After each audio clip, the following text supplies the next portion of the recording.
आइए आज के हम वचन में जाएंगे और वचन में जाने से पहले अपनी आंखों को बंद करेंगे और प्रार्थना करेंगे कि परमेश्वर हमें ज्ञान बुद्धि दे। हालेलुया। ईश्वर राजा धन्यवाद देते मान प्रिय परमेश्वर सर्वशक्तिमान स्तुति के योग्य खुदा।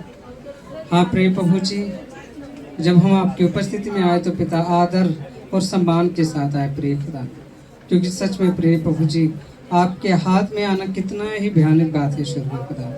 वो प्रिय प्रभु जी, हम प्रिय खुदा ये शादी विवाह और प्रिय प्रभु अन्य समारोह न समझे खुदा कि हम सिर्फ जाएंगे और समय बिता के बस अपने अपने कामों में प्रिय प्रभु।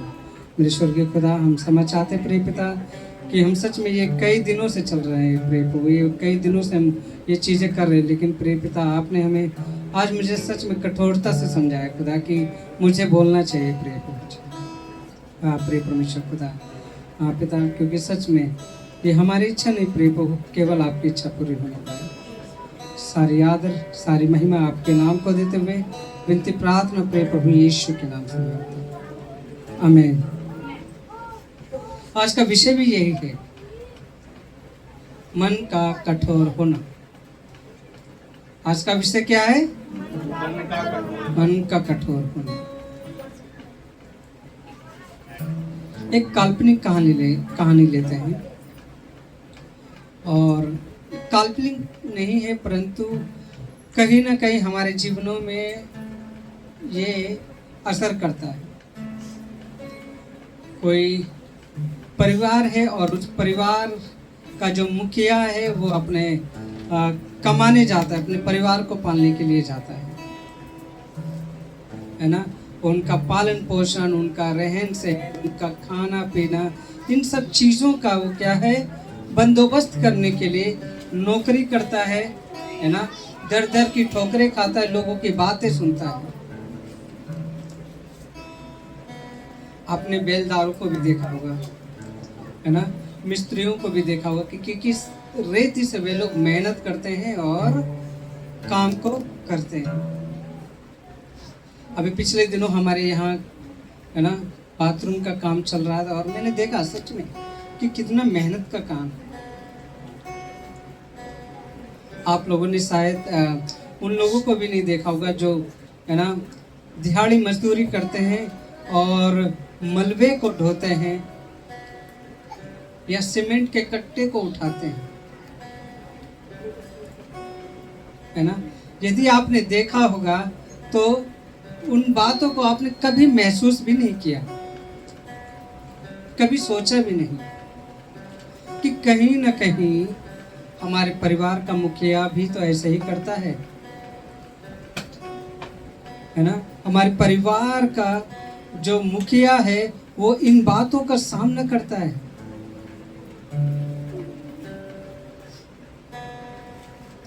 वो घर पर आता है, वो सोचता है कि है ना सुकून की रोटी मिले, है ना, बच्चों से प्यार मिले, लेकिन कहीं ना कहीं वो कई बार निराश भी होता है। मेरी ये जरूरतें नहीं पूरी हुई, मुझे ये चाहिए था, मुझे वो चाहिए था, मुझे वो करना था, मुझे वहां जाना था, मुझे मतलब अपनी इच्छा पूरी करनी थी, है ना। हम एक पल को भी महसूस नहीं करते कि जो हमारे घर का मुखिया है उसने कितनी मेहनत की, कितनी बातों को सुना। कहीं ना कहीं हम क्या है अपने मन को कठोर कर लेते, ढीठ कर लेते।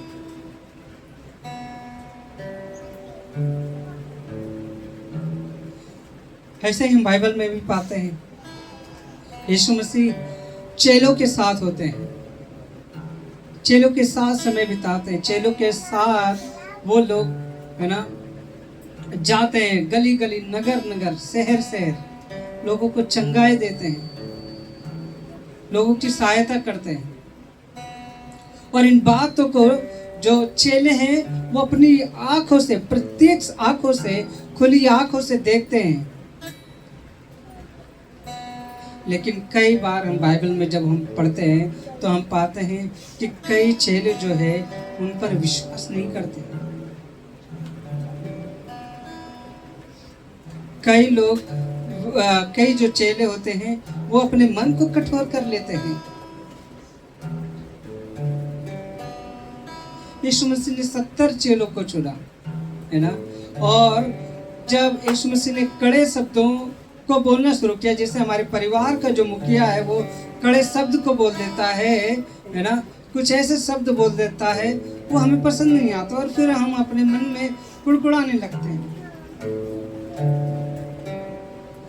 इन शब्दों को जब यीशु मसीह बोलने लगा, उन 70 में से सिर्फ 12 चेले बचे।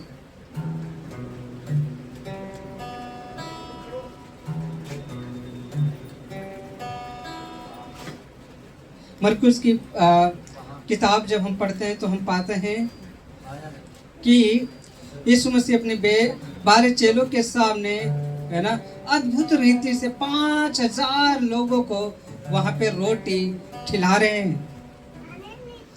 5000 लोगों को वहां पर रोटी का प्रबंध यीशु करता है ना। फिर भी इतना बड़ा चमत्कार देखने के बाद भी, है ना, कि सिर्फ 5 रोटी और 2 मछली से यीशु मसीह ने 5000 लोगों को खिलाया। फिर भी इन अद्भुत चमत्कारों को देखकर उनके जो मन है वो कठोर हो गए। मरकुस अध्याय 6 उसका 52 में हम देखते हैं कि वहां पर लिखा है कि उनका मन कठोर हो गया।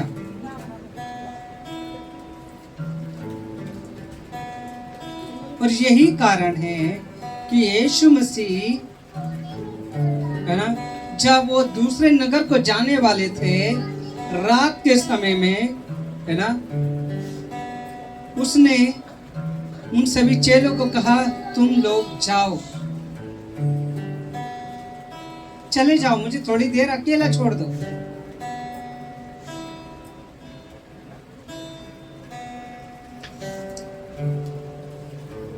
है ना, यहां तक कि उन्हें जबरदस्ती भेजा कि तुम लोग यहां से अब चले जाओ।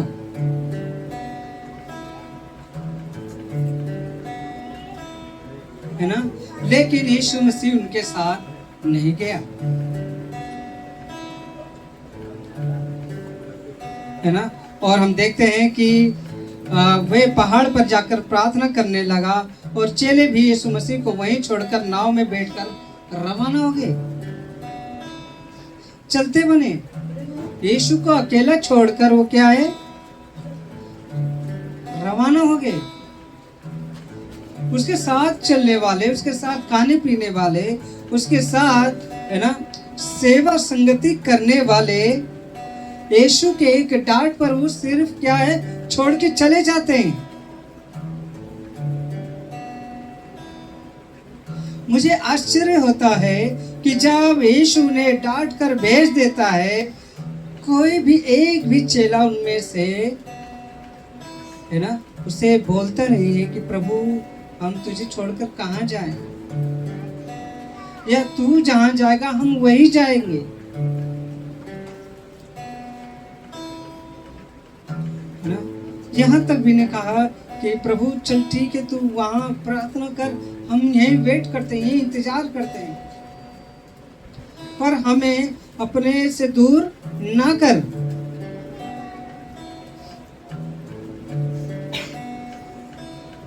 जैसा कि हमने देखा कि 6:52 में, मरकुस 6:52 में उसमें लिखा है कि उनका मन कठोर हो गया था। इसी कारण उन्होंने प्रभु यीशु को साथ में लेना मुनासिब भी नहीं समझा, साथ में ले जाना भी विचार नहीं किया।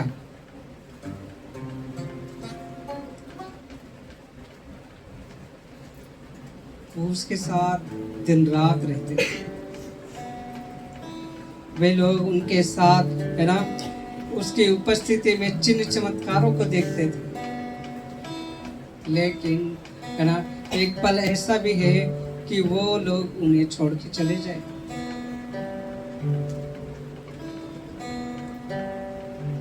वो इसलिए क्योंकि वे लोग ने सोचा क्या है ये,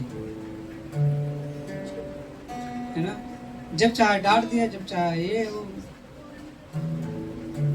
अपने मन में वे लोग बड़ा समझने लगे अपने आप को।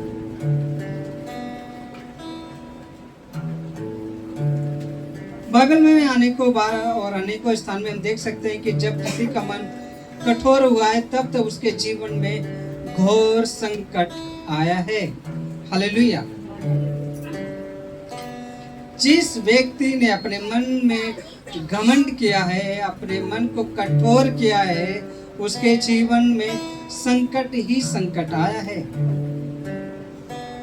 फिर वो चाहे मिस्र का राजा फिरौन हो। अब ट्यूसडे के बाइबल स्टडी में हम देख रहे हैं ना कि किस प्रकार से राजा फिरौन अपने मन को इतना ढीठ कर लेता है, इतना कठोर कर लेता है कि जब तक उसका पुत्र नहीं मर जाता, जब तक वो शांत नहीं होता है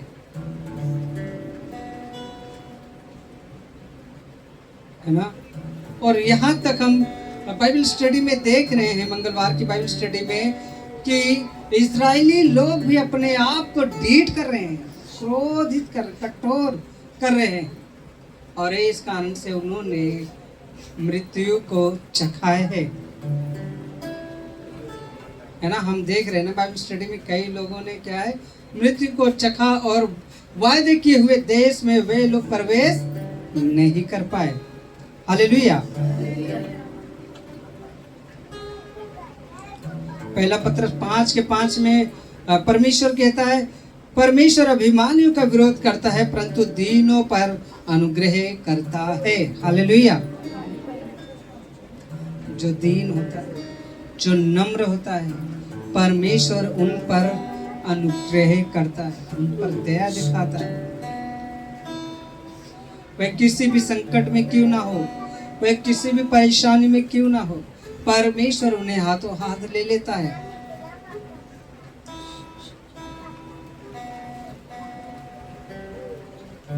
अगर नीति वचन 16:18 में देखें, बाइबल कहती है कि हम जानते हैं विनाश से पहले गर्व और ठोकर खाने से पहले घमंड आता है। हालेलुया। है ना। हिंदी में एक कहावत भी है, विनाश विपरीत बुद्धि होती है ना, कि जब विनाश आना होता है तो हमारी बुद्धि क्या है, काम करना बंद कर देती है, फिर हम घमंड में फूले जाते हैं, हम अपने क्रोध में फूले जाते हैं।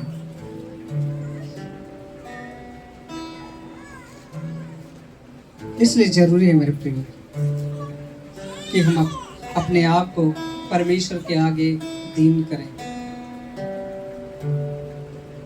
परमेश्वर के आगे नम्र बने।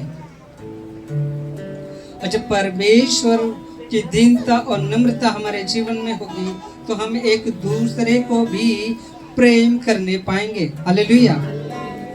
एक दूसरे को भी हम आदर और सम्मान देना पाएंगे। ये इसलिए होता है क्योंकि हमारे अंदर खुद ही नहीं है, हमारे अंदर परमेश्वर का वचन नहीं है। हम कितना भी दिखावा करने की कोशिश करते, कितना ही कहने की कोशिश करते हैं कि मैं संगति जाता हूँ या जाती हूँ, मैं प्रभु की उपस्थिति में रहता हूँ, प्रार्थना करता हूँ, लेकिन जब तक आप दीनता और नम्रता परमेश्वर के अनुसार नहीं रखते हैं, सच में आप प्रभु के योग्य नहीं हैं। खासकर जब आप इतने सालों से प्रभु में होकर वही जीवन जी रहे हैं। हम देखते हैं कई बार हमारे जीवन में भी आंधी तूफान और हमें नाश करने के लिए नहीं बल्कि हमारे मनों की कठोरता को तोड़ने और हमें नम्र बनाने के लिए भी आती है। हमारे जीवन में मुश्किलें, तकलीफें, परेशानियां इसलिए भी आती है ताकि हम क्या करें, दीन बने, नम्र बने, अपने घमंड को तोड़ दे, अपने मन को क्या है, कठोरता से नम्रता वाला भाव रखें। हालेलुया।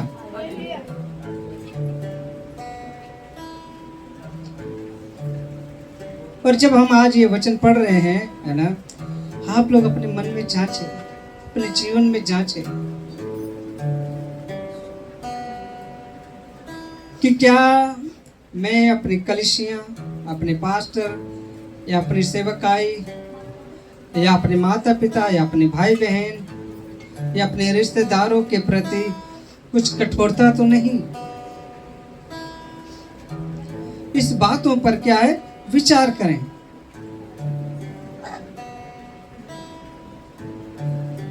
या ऐसा कुछ तो नहीं कि मेरे जीवन में चमत्कार रुक गए हैं, या मेरे जीवन में कोई भी ब्रेक थ्रू नहीं मिल रहा है, मेरे जीवन का लक्ष्य या रास्ता नहीं निकल रहा है।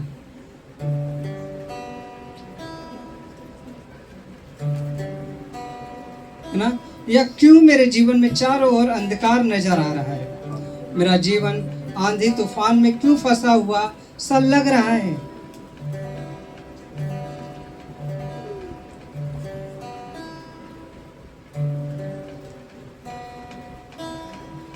और कुछ 6:49 में हम देखते हैं कि जब वे चेले नाव में बैठे थे, आंधी तूफान से घिर गए, लहरों से घिर गए, वे चिल्लाने लगे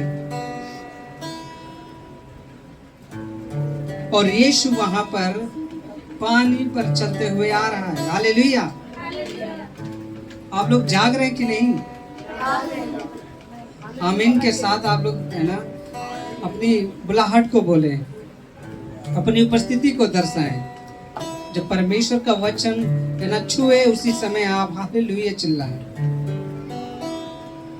देखते हैं कि यीशु जब पानी पर चलकर आ रहा है और चेले नाव पर घबरा रहे हैं, भयभीत हो रहे हैं, लहरों में डूबे जा रहे हैं, आंधी तूफान से डरे जा रहे हैं, वहां पर यीशु पानी पर आ रहा है। और मरकुस 6:49 में बाइबल कहती है कि चेले यीशु को देख के और डर गए।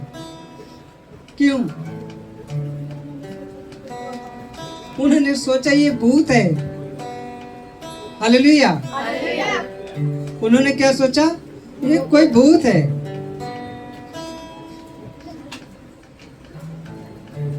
ना? आप क्या सोचते हैं? यदि हम प्रभु को बिना लिए अपने जीवन में कार्य करेंगे तो आशीष पाएंगे? नहीं। यीशु उस भूमि पर खड़ा है और चेले नाव पर है, अकेले वे लोग उस नाव पर बैठ के नदी पार करने की कोशिश कर रहे हैं। इसलिए ये सवाल बनता है कि क्या आप प्रभु के बिना कुछ भी आशीष पा सकते हैं या पार पा सकते हैं? बिल्कुल भी नहीं। बाइबल कहते हैं कि तुम मेरे बिना कुछ भी नहीं कर सकते। यदि दाखलता डाली में ना बनी रहे तो अपने आप से फल नहीं सकती। हालेलुया। आप सोचते हैं कि माता पिता से अलग होकर बहुत कुछ कर लेंगे, कुछ भी नहीं कर सकते। या आप लोग है ना बड़े हैं और आप सोचते हैं कि मैं परमेश्वर के बिना कुछ भी बहुत कुछ कर लूंगा। भूल है आपकी, भूल है आपकी। सच में आप परमेश्वर के बिना एक पत्ता भी नहीं ला सकते। हो सकता है कि आप थोड़े से अमीर हो जाए, धनवान हो जाए, आपके पास पैसा आ जाए। वो किस वजह से आएगा? शैतान की ओर से। शैतान घेरेगा, अपने कब्जे में लेगा आपको, है ना। जैसे हम बचपन में क्या करते थे, गिलहरी को पकड़ना होता था तो हम क्या करते थे, एक टोकरी लेते थे, टोकरी के अंदर हम रोटी रख देते और टोकरी के नीचे हम एक डंडी लगा देते थे और उसमें रस्सी बांध देते थे और दूर तक हम रस्सी ले जाते थे। जब वो गिलहरी उसके अंदर आता था, उस रोटी के लालच में हम खींच लेते थे, वो गिलहरी बंद हो जाती थी। छोटे वाली गिलहरी तो काटते नहीं, लेकिन अगर बड़े गिलहरी को हाथ लगाओ काट देते हैं, ऐसे ही शैतान सच में आपको लालच देगा, आपको है ना शायद धनवान बना दे, लेकिन आपका जीवन नरक कर देगा, आपको नरक की ओर अग्रसर कर देगा।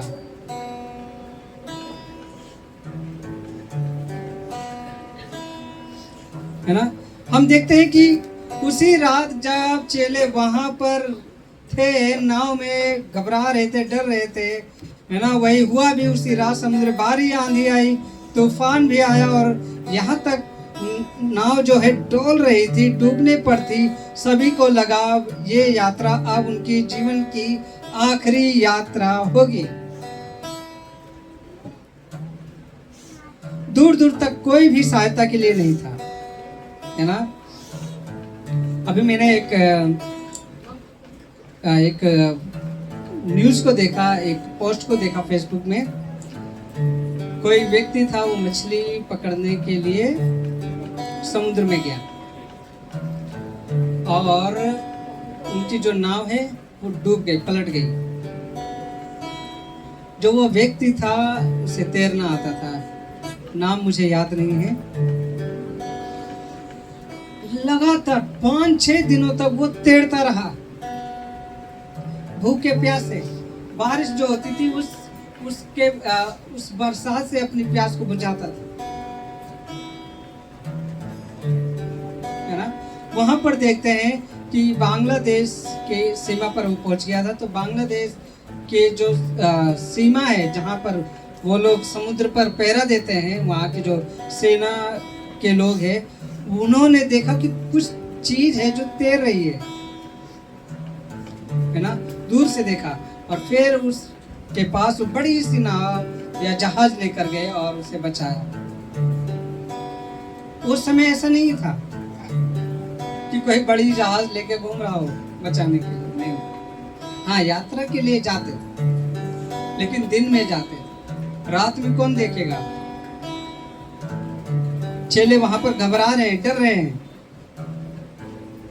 और वो सोच रहे हैं कि अब हमारे जिंदगी का आखिरी समय है ना। दूर दूर तक कोई भी सहायता के लिए नहीं था, है ना। इसलिए वे नाव डुलाते डुलाते बहुत घबरा गए। रात के अंधेरे में उन्हें शायद कोई उम्मीद या कोई किनारा या कोई सहारा नहीं मिल रहा था, है ना। उम्मीद की कोई किरण नहीं दिखाई दे रही थी। ऐसे समय में स्वयं यीशु मसीह अपने चेलों को बचाने के लिए उसी तूफान के बीच पानी पर चलते हुए आते हैं। Hallelujah, hallelujah. लेकिन देखो, उन चेलों के मन इतने ज्यादा कठोर हो गए थे कि उन्होंने अपने प्रभु यीशु को पहचाना तक नहीं। वो सोच रहे ये तो भूत है कोई,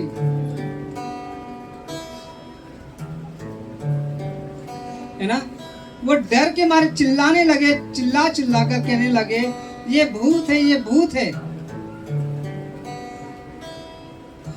सोचे आप, एक पल के लिए सोचे सच में कि उनके साथ रात दिन बैठना उठना खाना पीना, और अगले ही क्षण उनका मन इतना कठोर हो गया, इतना कठोर हो गया कि वो यीशु को नहीं पहचान रहे।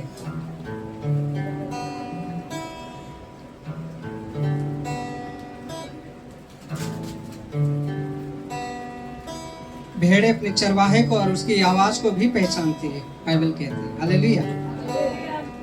यीशु ने क्या कहा कि मेरी भेड़ें मेरी आवाज को पहचानती और मेरे पीछे चलेंगी भी। लेकिन वही आवाज को पहचानेंगे जिनका मन दीन है, नम्र है। ऐसे लोग कभी नहीं हो सकते जिनका मन कठोर है, क्रोध में है, घमंड में है।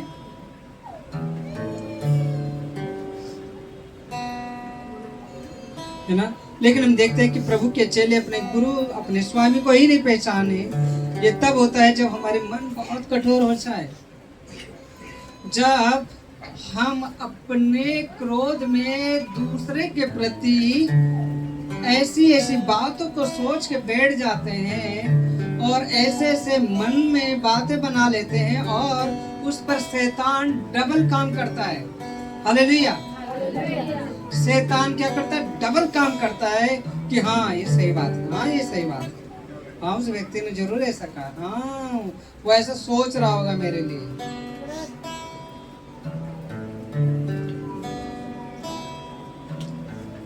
मन कठोर होने के बाद हम अपने लोगों को भी नहीं पहचान पाते, जो हमारे हित में और हमारे भलाई के लिए भी आते हैं। उन्हें हम या भूत या शत्रु है ना या दुश्मन समझने लगते हैं।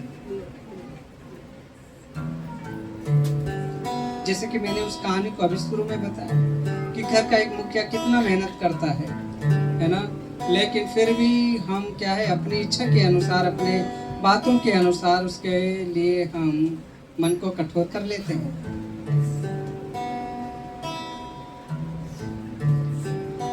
यह जवानों के लिए भी सीखने की बात है। जैसे जवानी के जोश में बच्चों को उनके माता पिता की सीख भी शत्रुओं की बात लगती है ना, और उनके नए जवान दोस्तों की सीख, यारी दोस्तों की सीख क्या है? उन्हें स्वर्गीय सलाह लगती है। हालेलुया। बाइबल कहती है प्रभु यीशु ने आंधी और पानी को डांटा और तूफान तुरंत शांत हो गया और वे सभी चेले बड़े आश्चर्य करके प्रभु की महिमा करने लगे, है ना। और नाव तुरंत अपने स्थान पर पहुंच गई। यूहन्ना 6:11 में देखे, तुरंत पहुंच गई। 1 सेकंड में वो बीच से उस स्थान पर पहुंच गई जहां उन्हें जाना था। हालेलुया। ध्यान दे, सो वे उसे नाव पर चढ़ा लेने के लिए तैयार हुए और तुरंत वे नाव उस स्थान पर जा पहुंची जहां वे जाना चाहते थे। यूहन्ना 6:21 में इस प्रकार लिखा है। पूरी रात जहां पहुंचने के लिए वे लोग बड़ी मुश्किल में थे, है ना, बड़े जद्दोजहद चल रही थी।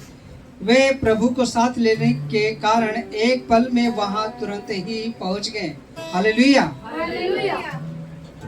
अकेले वे लोग रात भर आंधी तूफान से लड़ते रहे, यहाँ तक कि वो मौत को भी सोचने लगे अपने करीब। लेकिन जैसे ही यीशु उस नाव पर आया, एक पल में वो अपने स्थान पर पहुंच गए।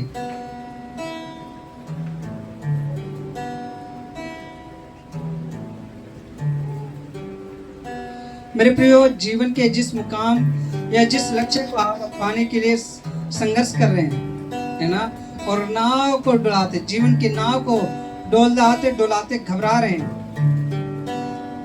ये वचन आपके लिए। हालेलुया। ये वचन आपको सिखाता है अपने जीवन के किसी भी लक्ष्य को पाने के लिए, किसी भी मंजिल या मुकाम को हासिल करने के लिए प्रभु यीशु को अपनी नाव में बुला ले, अपने जीवन में बुला ले। हालेलुया। उसे अपनी नाव में ले ले और आप देखेंगे कि तुरंत बहुत जल्दी ही आप अपने आप को मंजिल में पाएंगे।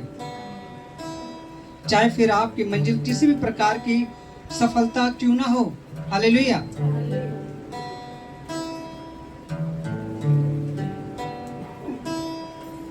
अब में से कई लोग सोच सकते हैं कि अरे मैं तो इतने सालों से प्रभु में हूँ, लेकिन मेरी जो प्रार्थना जो विषय है वो अभी तक पूरा नहीं हुआ। लेकिन मैं आपको एक ही बात कहना चाहता हूँ कि आपका समर्पण कैसा है परमेश्वर के लिए, आपका दिल कैसा है परमेश्वर के लिए। क्या आप परमेश्वर के लिए पूरे दिल के साथ समर्पण हो चुके हैं, या आप अभी भी आधा आधा, आधा इधर आधा उधर, और इस कारण से आपके जीवन में रुकावटें हैं। हालेलुया।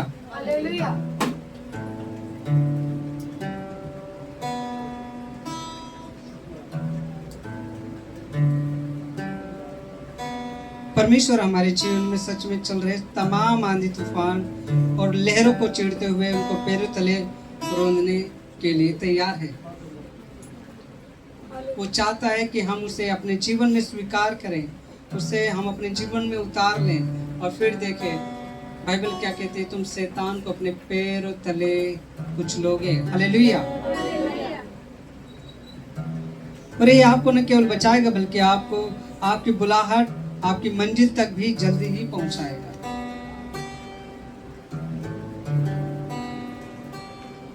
विश्वास करें, परमेश्वर के लिए कोई भी बात मुश्किल नहीं। यीशु असीमित है, सब कुछ मुमकिन। हालेलुया। प्रभु आप लोगों को आशीष दे।